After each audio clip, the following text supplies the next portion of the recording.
If you tuned into my other video, I'm sure you noticed that it was a pretty fair example of what not to do for long-term survival and don't starve.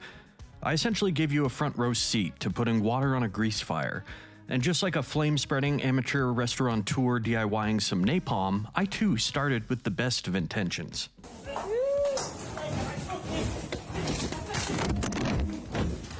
Fast forward to the end of my first run and witness what good intentions got me. Essentially nowhere, with my freshly hatched child becoming dinner for the hairiest of uninvited guests. But this time I'm going into things with a record to beat, and a different character at my disposal, because my original failure was totally because my character sucked. For as a wise man once said, if at first you don't succeed, blame someone else. We're going with Wigfrid, because who doesn't love a redhead with a strictly meat-to-mouth diet, a penchant for gratuitous violence, and a voice made of overly processed brass horns? But yes, one of Wigfrid's powerful buffs is indeed fighting prowess. Well, when being controlled by anyone who isn't me. And her diet must be one of the meat variety, because if there's one thing I'll want in a game with starve in the title, it's restricting my already limited variety of edible options. Day 1 was dedicated to grass, sticks, and finding pot filler for my future reliance on a strictly meatball-centric diet. I was going to live like the Liver King, except without the steroid-riddled brain, and at most only half as many threats to Joe Rogan. Did a part of me secretly long for the discovery of beefalo? Yes, but was I willing to die to find them? Not yet, at least. Carrots and juicy berry bushes were in high supply, and as day fell to dusk, I spotted a familiar ground shuffle. Out popped a mole, and out popped my bloodlust. You see, I've heard plenty from people about not feeding wild animals, but never once have I been told not to punch one directly in the mouth. A few smacks was all it took to turn the mammalian earth fish into a chunk of fresh meat. With the sun going down, I do the opposite of an awkward morning and get evening wood. So I crafted an axe. While I was at it, seeing that the area was occupied by rabbits, I built the Rebel Alliance's most feared device. It's a trap! After setting it down, I set out for lumber. As I furiously whacked away, another 2 moles made an appearance. Clearly unaware of the rigorous trouncing I'd inflicted on their comrade just minutes earlier, and after a spear smack, I turned one of them into a meaty morsel. With night around the corner and a need for charcoal on my to-do list, I made my way up to a tree and, channeling my inner 420, I'd torch it. The sun finally went away, and unfortunately my torch was not going to last the night's entirety. With my stomach also rumbling, I made a quick fire. I cooked a couple chunks of meat, and as I devoured them, the short night of summer ended, bringing me back into the light. Day 2 came, and soon I would too, as after another day of jamming dry resources into my pockets, I would spot my first gold rock of the playthrough. Gold rock means science machine. Science machine means crockpot. Crockpot means meatballs, and meatballs means Mamma Mia! With my inventory full, I made like a corporation offsetting their carbon footprint and planted the trees from my inventory. And with a quick skip, jump, and I planted a science machine down. But with night out, I put my crockpot on pause and just cooked the remaining meat I had in my pockets. I noticed that the handful of berries in my pockets were starting to rot. Their meter was falling into the red. And unfortunately for us, we get our nutritional information from RFK Jr., and since it was neither raw meat nor unpasteurized milk, I couldn't just shove them into my mouth to save them. Instead, I cooked them while I had the time. They might still work in the crockpot later, even while cooked, and seeing as how they were useless to me at the moment anyways, I replenished their spoil time by a solid margin after cooking. On the morning of day 3, I spotted a familiar sight, as just like on my first playthrough, a population of grass lizards decided to set up camp near the angriest of big birds. A plethora of meat chunks accented the area like an ominous warning to anybody dumb enough to try sharing their bread. I decided to join in on the mammal versus reptile battle. Not because I particularly cared about the victor, but so long as it wasn't me getting shit kicked, it was always a joyous occasion. After I was satiated from my mid-morning slaughter, I turned my attention to rock collecting. In order to make a more permanent fire, I'd need to craft one with sturdier materials. Before I did that, however, I crafted myself a backpack, And since I'm outrageously impatient, as soon as I crafted another one by mistake and dropped it on the ground. Unfortunately, I couldn't treat them as Russian dolls and create an infinite backpack loop. So for now, the cold hard ground had a place to store its textbooks should it decide to attend classes. I couldn't be sure if the tall bird nearby had managed to see my blunder, or if it was too busy treating nearby lizards like a father treats his offspring while he's playing VR. Either way, it was clear one of us was stupid, and it was only a matter of time before it realized that meant me. I packed up my science machine and took to the road. Then, like a child about to discover their first mental trauma, I followed the sounds of grunting, unsure of where it would lead. It turned out to just be more lizards, vocalizing their general disdain for life. I spotted some gold and the dusty remnants of a survivor. This sounded like a good place as any to set up camp, though. The corpse had mining equipment, and I could only conclude that he must have died from mining-related injuries. Occupational hazards of Viking meat enthusiasts such as myself should have no issue with. When the sun set, I noticed that my hunger bar was in increasingly dire straits. My once proud and robust stomach having switched images to something resembling a used pink condom. And even though I knew at this point I needed a crockpot, had materials for a crockpot, had materials to put in the crockpot, I still chose to cook every piece of meat I had in my inventory into mildly filling steaks. Perhaps as a result of my stupid decisions sparking some unconscious inner turmoil, I took a hammer to the dead adventurer's bones. Though even as I applied both fee, fi, fo, and potentially fum, I don't think I'd be able to grind these bones into bread. But on day 4, I decided it was time to start some shit. I wanted to try out kiting enemies in the game. The act of leading enemies along a path, turning to strike at precise moments to deliver a beatdown while keeping unscathed. But this is me playing, remember? So after getting hit immediately, I decided kites were for pussies and speared Big Bird in his ugly, sagging kneecaps for what was most likely an awful way to go. Big Bird's battered body turned into 2 giant chunks of meat. The meat in question looked like it must be from both of its legs, although a quick look at the anatomy of a tall bird makes me question why I would choose to harvest the legs of something thin enough to sub in for a stick bug. I set up a couple traps near the iguana orgy, which I unsuccessfully tried to chase a few of them into. One of them even walked right through it as if mocking my attempts at capture. So I went with plan B and bashed their heads in. On my way back to camp, another tall fella approached me, clearly not having seen the latest Sesame Street episode and what became of Big Bird, so I offered it my reenactment skills and savaged its femur. After that, as the sun set, I packed up my camp to move, which again, looking back, was probably a pretty stupid move, like waiting right till your movie starts to leave the house to go to the theater. But after a quick walk, I came across an odd sight. It was a collection of evil flowers in an M shape. Nearby, some weird metal horses were sleeping, but not for long. I suddenly found myself being hobbled after, like I'd just asked for directions to the all-gender bathroom at the VA, and I made my quick escape from my hopping pursuer. I built a temporary fire and ignored the reality that I'd packed up my camp and moved about 15 seconds away from its original spot, but I'm a pro at poorly thought-out ideas. If I see a wasp's nest, you'd better believe I'm going to see how angry a garden hose makes them. Take this medication with food? Not in this economy, you bastards. I bashed some trees for lumber to make up for the wood I wasted on my quick camp. This seems to have upset nature, because as soon as tree number 2 fell, Treebeard showed up to forcefully debate green energy policy. I ran circles around the campfire, hurriedly explaining that climate change was a hoax, all the while sweating profusely. Man, it's hot. Hotter than most years even. Why the fuck is that? Either way, when morning came, I decided to outsource my problems onto the gear horses. After a quick skirmish between them, the tree seemed to have been satisfied with its bloodlust and lost interest in me. Nearby, another smaller tree was duking it out with a robot rhino. The rhino looked to be the obvious winner, but Life, finds a way. theorizing it must have taken serious damage, I finished it off and got some weird logs for my troubles. And for the entirety of day 6, I explored the map until I finally came across what I had so desperately wanted to find in my first run: a herd of beefalo. I rushed to put down a long-term fire, as this was where I belonged.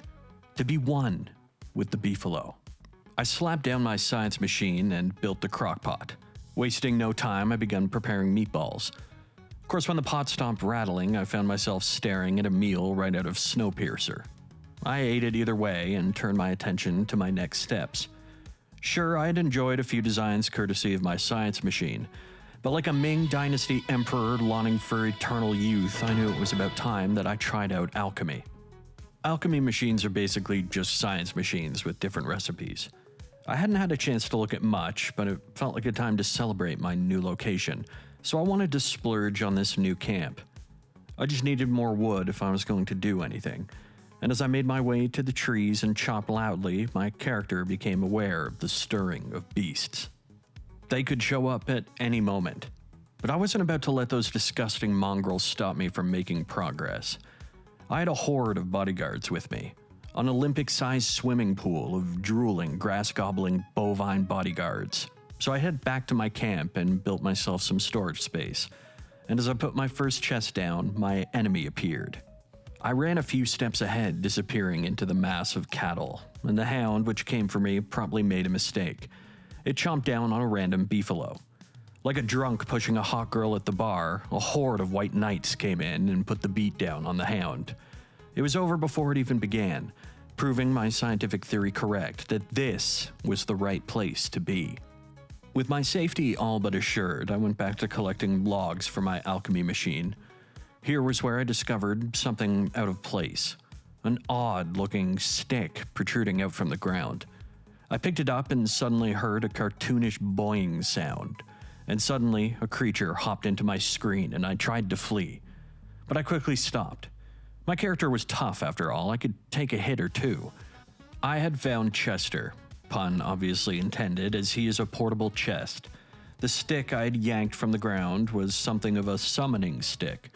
Whoever wields the stick commands the loyalty of this interesting fellow.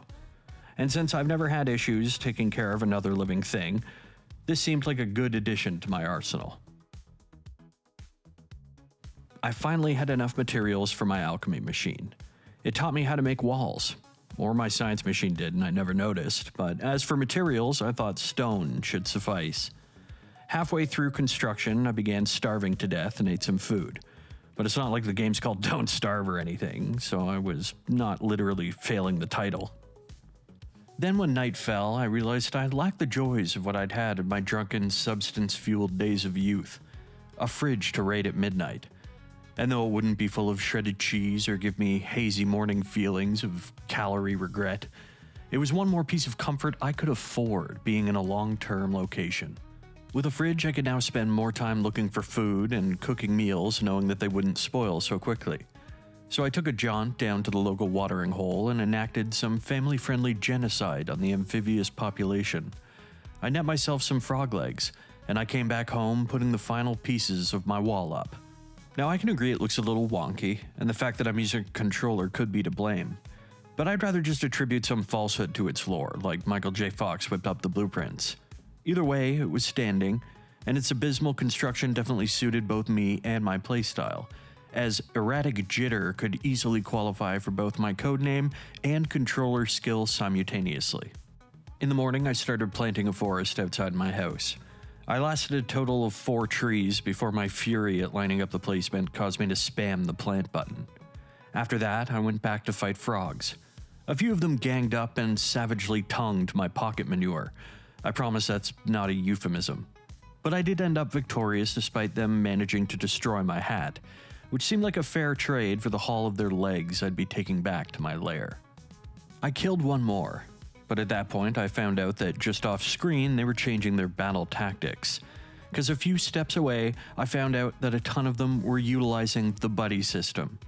I had attacked a member of Frog NATO, and I ran like hell when I realized the magnitude of the horde I'd just quarreled with. But I hope they'd bury my story and just pretend that this was a special military operation. On day 12, the hounds made their second appearance. On their first attempt, they sent one hound, which under normal circumstances probably would have managed to hurt me, but with my neighbors being strong supporters of stand my ground laws, even this 4-hound party met a grisly end. They dropped some off-brand meat chunks at their death, and I decided to see what they'd cook into. The result was monster lasagna, but unfortunately I'm not a disease-ridden Garfield, so the mouthfeel of the dish could be summed up best as tastes like one of those dreams where you swallow your own teeth. Following this, I planted 3 berry bushes I bogarted from nearby and covered them in cow shit, which caused them to stand proud and erect. I went back to peer at my science machine again now that I had my ideal base. That's when I took my first notice of something called seasonal gear. I wasn't sure when winter would be coming, or even if winter would be coming. But the recipe for some of the clothing items was beefalo wool, and I was surrounded by beefalo. So off I set to find an isolated cow. Weakness. Absolutely pitiful. And surely pathetic. After I finished a quick review of myself, I attacked the beautiful bovine angel. I'm sorry, my prince, for I am but a mere shadow of your former glory. But I promise to turn your sacrifice into something better than delicious, or I swear I'll eat monster lasagna for eternity in hell. On my way back to the base, I stumbled upon 2 cows looking like they were about to fornicate. But not on my watch. The only thing that they're allowed to fuck is themselves. And with a flurry of spear slaps, I reduced the once proud beefalo back into their basic ingredient form. And it seemed in a mere few hours, I had more meat on hand than a one-sided orgy. And as the night came to the end, I battled off shadow hands while cooking and keeping my fire going. All the fighting I was doing was making my teeth feel a little jealous and left out. So the next day I sought out some honey so I could at least let my mouth battle cavities. I picked up a few bushes as well and dawdled back to camp. Another night was spent cooking. First, some of that honey made some tempting-looking nuggets. Though they didn't really satisfy my character's hunger, it was still interesting to see something new on the crock-pot menu. I was starting to grow impatient having to wait for a singular crock-pot to cook all the time, so in order to make another one, I went to the forest to burn down trees for charcoal. As I sifted through my inventory, I accidentally hit the use button on a beefalo horn, which scared the living shit out of me, both from the sudden noise and the instantaneous eagerness displayed by the nearby beefalo who rushed to my character. When night came, so did another shadow hand, and I began cursing the walls I had built. If I chased the hand back, it would disappear, but because I had figured one door was enough, I couldn't easily chase it away. I had effectively built myself a cage, and instead of being hand-fed treats and kept safe like a pet bird, all I got was the lack of freedom. Even if my cage was open, I wouldn't be out there ready to fly, for if I was to accurately compare myself to a bird, it would most certainly be the dodo. But this dodo had a spear, and we all know if those sailors had arrived on land and the dodos decided to throw hands, they'd probably still be around. But instead, the only time a dodo managed to kill someone was if they choked on it while eating. Still livid about my shadow fight, I went on a spider hunt. At first, things were going swimmingly, but with every win, I began to accumulate something completely foreign to me, and that was confidence. After striking down a number of the hairy, 8-legged heathens, I went back to attack their nest. While I was striking, they managed to break my helmet. Now unarmored and bedhead exposed, I fled. This was undoubtedly the closest to death I've come to as of yet. I mean, if you don't count my actual death with my other character. I mean, I certainly don't. Counting is hard. 99 bottles of beer on the wall isn't a song, it's a threat. Upon returning home, I made myself a staple of class attire by slapping together 6 pieces of web to make a top hat. At least I assume it's the standard class attire. I don't know what year it's supposed to be, but since I lack a smartphone and AI hasn't given me any categorically false information scraped from Reddit forums on how to stay alive, I'd say it's not present day anyway. And is it really living if tuberculosis isn't automatically fatal? I don't think so. After suffering my latest beatdown, I decided to use the terrain and my local quadrupedal neighbors to my advantage on the war on Spider. Brandishing my freshly waxed beefalo horn, I lured a small herd along with me as I headed towards a group of enemy combatants. Of course, it wasn't until I agitated the bugs that I realized the beefalo viewed this conflict as totally optional. Although I'm lying if I said I didn't find at least their moral support comforting. After killing some of the spiders, I ran back to collect myself and then returned to the nest. Although somehow the nest had become what I can only assume is like a boss in this game, which then also shat out another egg, so I was basically starting from square one again, if that square was rebuilt out of broken glass. It also had a whole bunch of lowly basic bodyguard spiders, which it pulled out of its wretched hole. I've never personally been a fan of arachnids, and that was before this mobile Humvee with a fucking diaper on its back decided to swing its dick around my home base. But without a plan, I abandoned the area and headed back home. I made myself a tent to see what they would do. It appeared to raise my HP while making me hungry. And I mean, doing nothing makes me hungry, so this sort of seemed like a win. The next day I decided to do some exploring again just to keep things lively. As I walked around, I came across a few tombstones. I promptly began happily grave robbing. As I dug away, I pondered when the cutoff point for when this would be considered archaeology and not a serious felony would be, but that was a discussion for another day. Perhaps one where I get caught instead of find gems to ram into my pockets like this time. Suddenly I got the familiar message warning of the hounds approaching. But this time I figured I'd challenge them directly. I wasn't the scared, brain-dead little asshat they had demolished in my previous run. No, I was an armored, brain-dead little asshat, and I proved it by steamrolling them. That's what they get for messing with a real man, who does only man things. And I proved this by picking some flowers and trying to get home before my bedtime. Along the way I realized I was starving to death and decided I'd stop halfway to brutalize a tall bird for some meat. And that night, as I sat by the fire, for once limited to no base tasks, I realized that nights were seeming very long these days. But just like a formula for math, the thought quickly exited my head as soon as it got there. Though once getting back to my base, I remembered my previous thought at the other fire. That the changing of the day and the night duration was a sign winter was surely approaching. And if winter was like literally any other aspect of this game, it was probably going to be a whole season's worth of misery with my tongue stuck to life's shittiest metal pole. And with this in mind, I crafted a piece of winter gear. Because nothing says proper prep like waiting until the last minute to address something. And as day 21 came, right on cue also came a bluish tint to reinforce the fact the temperature was ready to drop. And as if things weren't grim enough, the following morning I saw that every beefalo in the vicinity was showcasing pink ass cheeks. And unless the entire herd had been experimenting with BDSM last night, it was most likely signifying a change of some sort. That change being that it was breeding season.